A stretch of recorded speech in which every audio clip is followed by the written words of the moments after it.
Bayangkan, ini seorang warga asing baru mendarat di Jakarta. 2 minggu kemudian, ia sudah bisa berkata, "Terima kasih.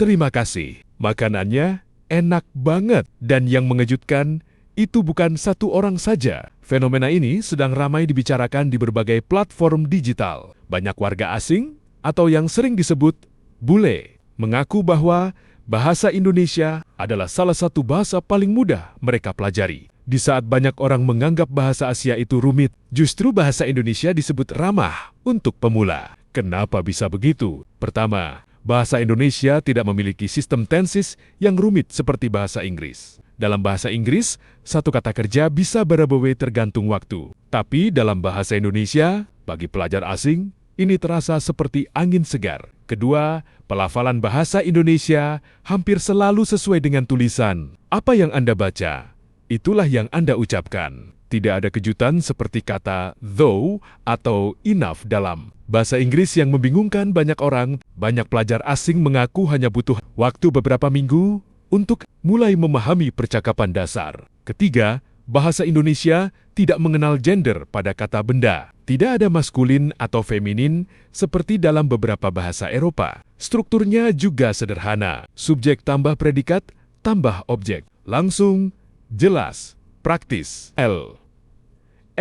Fenomena ini bukan sekadar opini media sosial. Program resmi seperti BIPA Bahasa Indonesia bagi penutur asing terus mengalami peningkatan peminat setiap tahunnya. Kelas bahasa Indonesia kini tersedia di berbagai universitas luar negeri. Minat ini juga didorong oleh meningkatnya ketertarikan terhadap budaya Indonesia, mulai dari kuliner, musik, hingga pariwisata. Dalam forum kawasan seperti ASEAN, bahasa Indonesia juga memiliki posisi strategis sebagai salah satu bahasa penting di Asia Tenggara. Di media sosial, semakin banyak konten kreator asing yang fasih menggunakan bahasa Indonesia. Mereka bahkan menggunakan bahasa santai, seperti "gak nyangka sih", "serius", "enak banget", "atuh", "ini mah mantap", dan respons netizen Indonesia bangga. Namun, para ahli bahasa mengingatkan, kemudahan bukan berarti tanpa tantangan. Bahasa Indonesia tetap memiliki kekayaan kosakata, ragam formal dan informal, serta pengaruh budaya yang kuat. Justru karena fleksibel